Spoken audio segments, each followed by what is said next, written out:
बिस्मिल्लाहिर्रहमानिर्रहीम। Dear students, मैं हूं यासिर ख़ान और आप देख रहे हैं हमारा YouTube channel learn with Khan. उम्मीद है आप सब लोग खैरियत से होंगे और जो वीडियो लेक्चर्स हमने आप लोगों के लिए अपलोड कर रहे हैं आप उनको देख रहे होंगे और उनसे फ़ायदा उठा रहे होंगे। Cost accounting management and cost accounting lecture series में हमारा नेक्स्ट टॉपिक आज से शुरू हो रहा है इन्वेंट्री लेवल्स। इन्वेंट्री लेवल्स हमने शुरू करने हैं। तो इन्वेंट्री लेवल्स क्या होते हैं, क्यों डिटरमिन करते हैं हम, और इनके फार्मूलाज क्या हैं। थ्योरेटिकल डिस्कशन आज कंप्लीट हो जाएगी। नेक्स्ट लेक्चर से हम इसके न्यूमेरिकल्स करेंगे। 2 से 3 लेक्चर्स होंगे और जो भी कोई इसके क्वेश्चंस आपके लिए ज़रूरी होंगे आपको जो है वो कराए जाने चाहिए वो आपको करा दिए जाएंगे। इन्वेंट्री लेवल्स में क्या क्या चीज़ें आती हैं देखें। स्टॉक, इन्वेंट्री स्टॉक को कहते हैं। मटेरियल का स्टॉक, उसका लेवल क्या है। इसमें एक लेवल है ऑर्डर लेवल। आप लेवल्स में तय करते हैं कि ऑर्डर देने का क्या लेवल है। आप मटेरियल मंगवा लिया आपने, ऑर्डर साइज़ तो तय कर लिया हमने कि जी हम कह रहे हैं इकोनॉमिक ऑर्डर क्वांटिटी में हम मंगवाएंगे, जो हमने पिछले में तय किया है कि मंगवाना कितना है। अब आ गया फिर उसके बाद है कि दोबारा कब मंगवाना है, तो किस लेवल पे मटेरियल आ जाए कि नेक्स्ट जो है वो फिर हम मटेरियल जो है वो हमारा पहुंच जाए, हम ऑर्डर दें और मटेरियल पहुंच जाए। अब ऐसा तो नहीं होना चाहिए ना कि पहला मटेरियल सारा पड़ा ख़त्म हो जाए और फिर आप ऑर्डर दें, फिर प्रोडक्शन रुकी रहे। तो इसका मतलब ये हुआ कि हमें देखना चाहिए कि स्टोर में इतने के यूनिट जब हों तो इतने दिन लगते हैं हमें नया मटेरियल आने में, इतने महीने लगते हैं या इतने हफ्ते लगते हैं। जो भी टाइम आपको ऑर्डर देने से लेकर जो है वो मटेरियल आने तक लगेगा, आपको पता होना चाहिए उतने दिनों का मटेरियल तो स्टोर में मौजूद होना चाहिए, फिर ही आपको ऑर्डर देना चाहिए। मेन बात ये होती है ऑर्डर लेवल्स सेट करते हुए कि आपकी प्रोडक्शन ना रुके। यानी हमारा ये जो है वो जहन में होता है कि मटेरियल जो है वो नया मटेरियल आने तक पुराना मटेरियल स्टोर में पड़ा रहे, वो यूज़ होता रहे, फिर नया मटेरियल आ जाए, वो यूज़ होना शुरू हो जाए। ऑर्डर का लेवल सेट करने का ये मकसद है। फिर अगली बात जो है वो आपको देखनी होती है कि स्टोर में किसी रॉ मटेरियल के लिए कितनी स्पेस चाहिए। मैक्सिमम किसी भी जो है वो लेवल क्या हो सकता है स्टोर में पड़े हुए मटेरियल का। आपको मैक्सिमम स्टॉक लेवल पता होना चाहिए ताकि आपको पता हो कि भाई स्टोर में मैक्सिमम इसके लिए इतनी गुंजाइश, इसके लिए इतनी गुंजाइश, इसके लिए इतनी गुंजाइश। रैकिंग आपने करनी उस हिसाब से, रैक्स बनाने उस हिसाब से, आपने शेल्फ स्पेस जो है वो उसकी स्टोर की आपने किसी भी ख़ास आइटम ऑफ मटेरियल के लिए आपने रखनी है। मिनिमम कितने यूनिट पड़े होते हैं, यानी कम से कम भी अगर किसी स्टोर में जो है वो किसी मटेरियल के यूनिट हों तो वो कितने होते हैं, जो कि आपने इसलिए रखे होते हैं कि आप महफूज रहें, यानी सेफ्टी स्टॉक उसे कहते हैं। मिनिमम जो है वो स्टोर में इतने के तो हर वक्त मौजूद ही रहते हैं।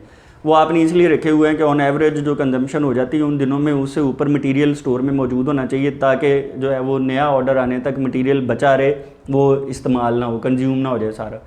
फिर आपको ये भी पता होना चाहिए कि अगर किसी मटेरियल को आप ऑर्डर देना भूल जाएं, इमरजेंसी में मंगवाना है, जो है वो डेंजर लेवल क्या है, ख़तरे का निशान क्या है कि जहाँ पे मटेरियल अगर पहुँच जाए तो फिर इसका मतलब है आपको इमरजेंट सप्लाईज़ मंगवानी चाहिए ताकि आप का रॉ मटेरियल ख़त्म ना हो जाए।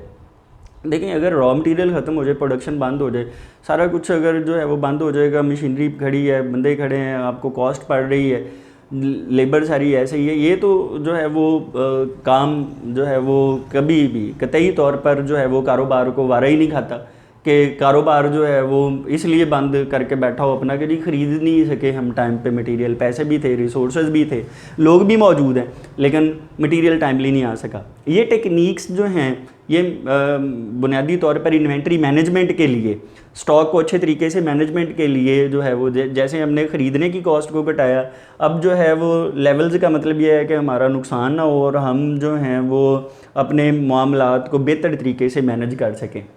आपको इसके लिए 2 बातें जो हैं वो बहुत ज़रूरी पता होनी चाहिए। आपको कंजम्पशन पता होनी चाहिए, कंजम्पशन आपको पता होनी चाहिए। टाइम पीरियड आप जो भी ये सारी करना चाहते हैं, ये मंथली भी हो सकती है, वीकली भी हो सकती है और डेली भी हो सकती है, ये सारी जो आप प्लानिंग कर रहे हैं। तो आपको उस मंथ में या वीक में या उस दिन में डेली जो है वो मैक्सिमम आप कितने यूनिट यूज़ करते हैं ये मिनिमम कितने यूज़ होते हैं, ऑन एवरेज कितने यूज़ होते हैं। एवरेज आमतौर पर मैक्सिमम प्लस मिनिमम बाय 2 है। अब देखें ये सारी चीज़ें जो हैं ये जहन में रखें कि आपको मैक्सिमम मिनिमम एवरेज ये कंजम्पशन का पता होना चाहिए, ताकि आप लोगों को आइडिया हो कि जब भी हमने कोई प्लानिंग करनी है, जहां हमें मैक्सिमम कंजम्पशन चाहिए वो आपके पास मौजूद हो, जहां मिनिमम कंजम्पशन चाहिए पता हो कि मिनिमम इतने कंज्यूम होते हैं, एवरेज कंजम्पशन का पता हो। ये बातें जाने बगैर आप प्लानिंग नहीं कर सकते हैं, मटेरियल के इन्वेंट्री लेवल्स आप सेट नहीं कर सकते हैं। लीड टाइम क्या होता है? लीड टाइम होता है time between placement of an order and receipt of material. यानी कोई भी जो है वो मटेरियल मंगवाने का ऑर्डर देने से लेकर मटेरियल के वसूल होने तक, मटेरियल आपके पास आ जाने तक जो टाइम लगता है वो लीड टाइम कहलाता है।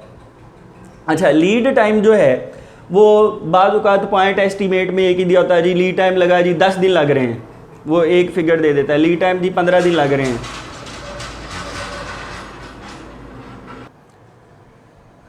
लीड टाइम रेंज भी हो सकती है। अब रेंज जब होती है तो वो इंटरवल एस्टीमेट होता है। देखें जब तो वो कह रहे हैं ना 10 दिन है 15 दिन है तो वो पॉइंट एस्टीमेट है। जब वो कहता है जी 15 से जो है वो 25 दिन लगते हैं, इसका मतलब ये हुआ कि इंटरवल एस्टीमेट दिया हुआ है, आपको बता रहा है, वो एक रेंज दे रहा है कि कम से कम 15 दिन लगते हैं, ज़्यादा से ज़्यादा 25 दिन लगते हैं। तो लीड टाइम जो है वो पॉइंट एस्टीमेट में एक सिंगल जो है वो एस्टीमेट भी हो सकता है। रेंज में अगर होगा तो फिर आपको पता होगा कि मैक्सिमम कितने दिन लगते हैं, मिनिमम कितने लगते हैं, ऑन एवरेज फिर कितने होंगे। आपको ये दो चीज़ें, कंजम्पशन और लीड टाइम, लीड टाइम की डेफिनीशन समझ आनी चाहिए कि ऑर्डर देने से लेकर जो है वो मटेरियल आने तक जितने दिन लगते हैं उतने दिनों का स्टोर में स्टॉक मौजूद होना चाहिए। मैक्सिमम कंजम्पशन और लीड टाइम, कंजम्पशन और लीड टाइम दोनों तरह से, मैक्सिमम मिनिमम एवरेज आपके इल्म में होनी चाहिए। आपको ऑर्डर साइज़ का पता होना चाहिए। ऑर्डर साइज़ जो है वो हम ये तय कर चुके हैं, हमने कहा जी टेक्निक के मुताबिक इकोनॉमिक ऑर्डर क्वांटिटी ही बेस्ट है। और आप कह लें कि जी आपने कॉस्टिंग टेक्निक अप्लाई करनी है, आपको EOQ का पता होना चाहिए, ऑर्डर साइज़ ऑफ EOQ आपके इल्म में होना चाहिए। ये बातें अगर आपके इल्म में हैं तो आप ऑर्डर लेवल सेट कर सकते हैं। अब गौर कर लें फार्मूलों के ऊपर। ये फार्मूले जैसे ही हम नेक्स्ट लेक्चर में कोई 1-2 क्वेश्चंस करेंगे, 1-2 प्रॉब्लम्स हल करेंगे, तो फिर मैं और अच्छे तरीके से आपको एलेबोरेट करके समझा भी दूंगा। आज के लेक्चर में आपने इनको नोट कर लेना है, इनको लिखना है, इनको याद करना है, ऐसे तरह अच्छी तरह से याद कर लेना है, ताकि जब कल हम अगले लेक्चर में इसके न्यूमेरिकल्स करें तो आपको फर जो है वो फार्मूलाज आते हों और आप फटाफट जो है वो क्वेश्चंस कर रहे हों। ऑर्डर लेवल या ऑर्डर पॉइंट या ऑर्डर लिमिट, लेवल पॉइंट या लिमिट, ये क्या चीज़ है? यानी किस लेवल पे कितने यूनिट्स स्टोर में पड़े हों तो आपको ऑर्डर दे देना चाहिए। ये ऑर्डर लेवल, ऑर्डर पॉइंट या ऑर्डर लिमिट कहलाती है कि ये वो लिमिट है, इतना जब स्टोर में मटेरियल रह गया, इस लेवल पे जब मटेरियल आ गया तो क्या करना है, स्टोर्स वाले ने परचेज़ की रिक्वेस्ट इशू कर देनी है परचेजेज डिपार्टमेंट को कि ये फ़लाना मटेरियल मेरे पास ख़त्म हो रहा है, इसकी परचेज़ रिक्विजिशन भेज देनी है कि जी ये मटेरियल ख़रीदें, और परचेजिंग डिपार्टमेंट ने फिर उसके ख़रीदने का बंदोबस्त करना है। तो ordering level is equal to maximum consumption into lead time. अब बड़े गौर से जो है वो इस बात को समझें। अगर फ़र्ज़ करें कि जो है वो मैक्सिमम किसी भी जो है वो क्या उसे कहते हैं मटेरियल के 80 यूनिट्स एक दिन में कंज्यूम होते हैं और लीड टाइम जो है वो 7 दिन फ़र्ज़ करें कि लगते हैं, 7 दिन में मटेरियल आता है, तो इसका मतलब ये हुआ कि 80/7 560 यूनिट्स ऑर्डर लेवल है। इसका मतलब जिस दिन स्टोर में 560 यूनिट्स रह जाएंगे उस दिन ऑर्डर दे दिया जाएगा, यानी 560 यूनिट्स पे आके ऑर्डर दिया जाएगा। स्टोर में जब 560 यूनिट्स रह जाएंगे तो अगला ऑर्डर जो है वो देने की तैयारी कर ली जाएगी, अगला ऑर्डर दिया जाएगा। ये ऑर्डर लेवल है।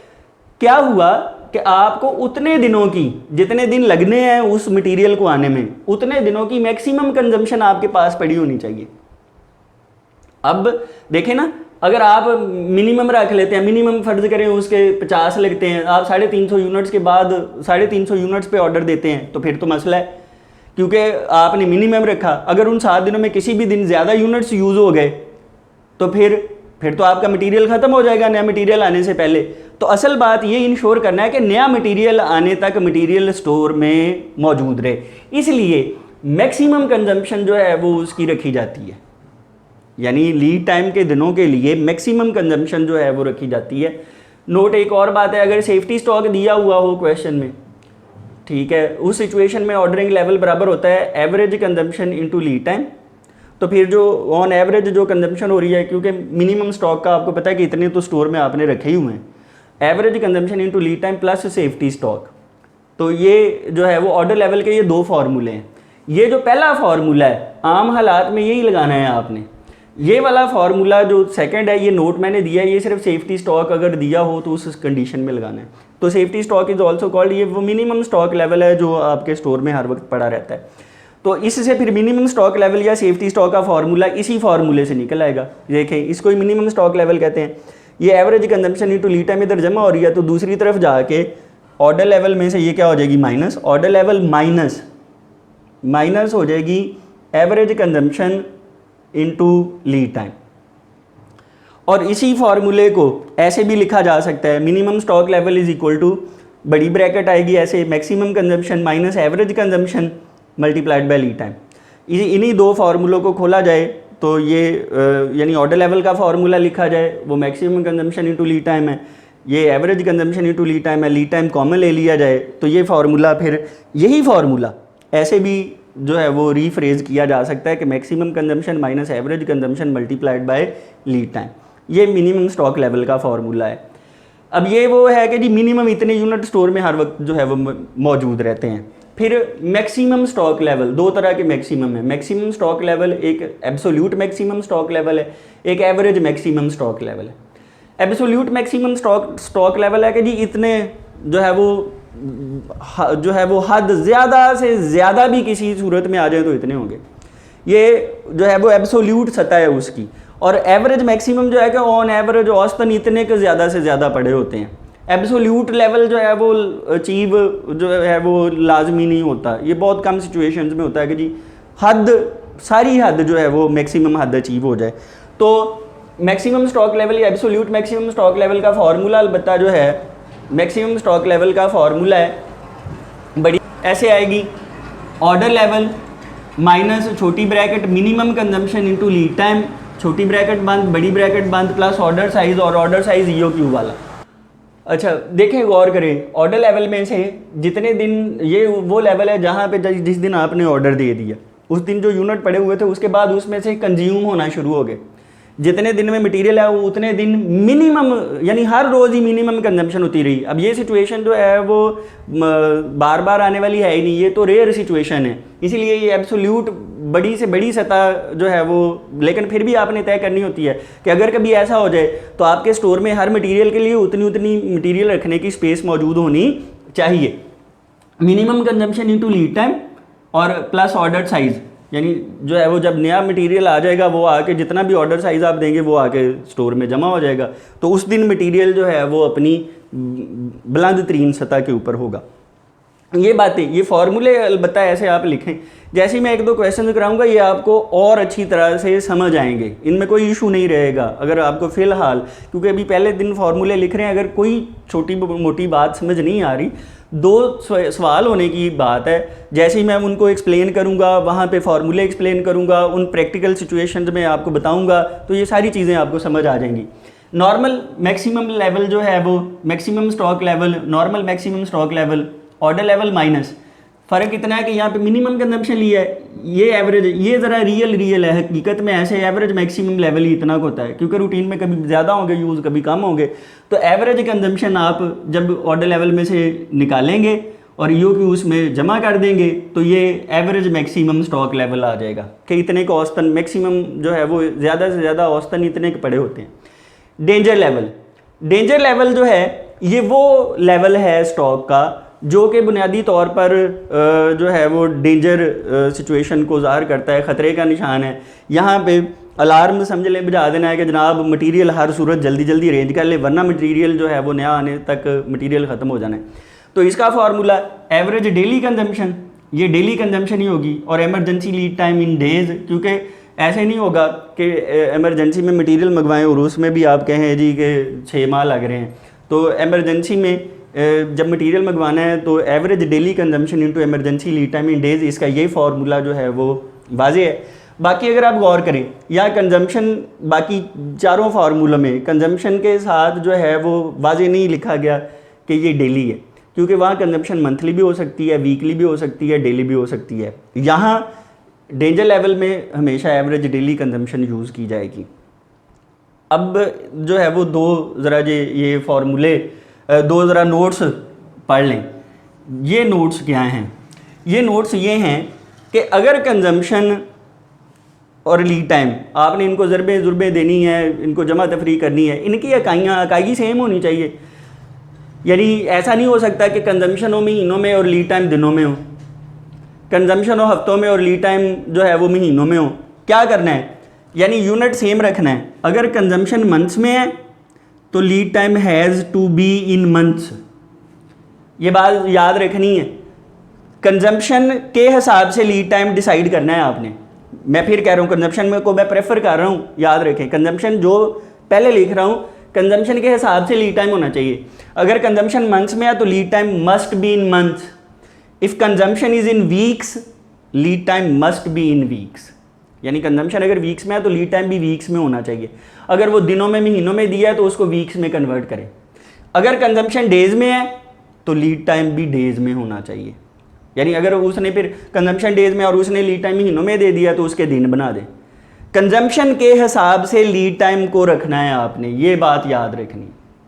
यानी जो इकाई कंजम्पशन की है वही लीड टाइम की होनी चाहिए। अच्छा, दूसरा नोट याद रखें। दूसरा नोट क्या है? बाज़ औक़ात तो लीड टाइम के हवाले से दो बातें हैं। लीड टाइम पॉइंट एस्टीमेट में एक फिगर भी दी हो सकती है और एवरेज उसमें इंटरवल एस्टिमेशन में वो रेंज भी दी हो सकती है, मैक्सिमम और मिनिमम भी दिया हो सकता है। अगर तो लीड टाइम एक ही दिया हुआ है, पॉइंट एस्टिमेट दिया हुआ है, फिर तो फार्मूला में सिर्फ वो एक लीड टाइम ही आ जाएगा, फिर तो मसला ही नहीं है। लेकिन अगर लीड टाइम की एक रेंज दी हुई है, ये भी क्वेश्चन में आएगा। पहले एक आध क्वेश्चन में मैं आपको पॉइंट एस्टिमेट से कराऊंगा, फिर एक आध क्वेश्चन में आपको रेंज से करवाऊंगा, तो आपको सारी सिचुएशन क्लियर हो जाएगी। अब देखें फिर कंजम्पशन जो है वो अगर मैक्सिमम है और लीड टाइम भी आगे रेंज में दिया हुआ है, वो भी मैक्सिमम और मिनिमम अवेलेबल है, तो जहाँ मैक्सिमम कंजम्पशन आई वहाँ लीड टाइम भी मैक्सिमम आएगा। जहाँ एवरेज कंजम्पशन आई वहाँ लीड टाइम भी एवरेज आएगा। जहाँ मिनिमम कंजम्पशन आई ये, तो वहाँ लीड टाइम भी फिर मिनिमम आएगा। तो आपको याद रखना है कि अगर कंजम्पशन मैक्सिमम होगी तो लीड टाइम भी उसके साथ मैक्सिमम। अगर कंजम्पशन मिनिमम यूज़ हो रही होगी फार्मूले में तो लीड टाइम भी मिनिमम। अगर एवरेज कंजम्पशन यूज़ हो रही होगी तो लीड टाइम भी एवरेज। ये जो है वो चीज़ें आपने याद रखनी है। इसी हिसाब से क्वेश्चन जो हैं वो हल होंगे। एक फार्मूला और एवरेज इन्वेंट्री का है, छठा फार्मूला, ये जो है वो याद रखें कि एवरेज इन्वेंट्री का क्या फार्मूला है। ये फार्मूला वैसे पहले भी बताया हुआ है, आप लोगों ने उसमें लिखा हुआ है EOQ में, order size by 2 plus safety stock. तो ये जो है वो एक छठा फार्मूला है, ये भी आपने ज़हन में रखना है। अब देखें ये मैक्सिमम फार्मूलाज हैं जो कि इस लेवल्स में यूज़ होने हैं, लेवल्स वाले कॉन्सेप्ट में यूज़ होने हैं। ये आपने सारे जहन में रखने हैं। इस लेक्चर को बार बार सुने, जो भी कोई बुक है आपके पास वहाँ से थ्योरेटिकल इसके एस्पेक्ट्स पढ़ें। आप फार्मूले याद होने चाहिए, नेक्स्ट लेक्चर तक ये लिखे हुए हों, आपने फार्मूले याद किए हुए हों। जब ये याद होंगे तो जब मैं क्वेश्चंस करवाऊंगा आपको तो आपको कोई चीज़ मुश्किल नहीं लगेगी। मैं और इनको एक्सप्लेन करूंगा और इसकी तशरीह करूंगा, आपको समझाऊंगा, फार्मूले भी, इनकी लॉजिक भी क्लियर हो जाएगी। जो जवाब आएगा आपको वो भी समझ आएगा कि ये क्या आया है, इसका क्या मतलब है। जब 2-3 सवालों में ऐसा हुआ तो ये काम क्लियर हो जाएगा। गर्मी बहुत ज़्यादा है, स्वेटिंग देखें कितनी होती है। ये लेक्चर्स बनाने आसान नहीं है। आप लेक्चर्स के ऊपर अच्छी खासी जो है वो मेहनत करनी पड़ती है। इन लेक्चर्स को देखें, इनको समझें, और इन लेक्चर्स की समझ आ रही है आपको तो इन वीडियो लेक्चर्स को लाइक ज़रूर करें, इन पे अपने कमेंट्स दें ताकि हमारी हौसला अफजाई हो, हम और बेहतर काम करें और बेहतर जो है वो लेक्चर्स चैनल के ऊपर अपलोड करें। Thanks for watching this video. Thank you.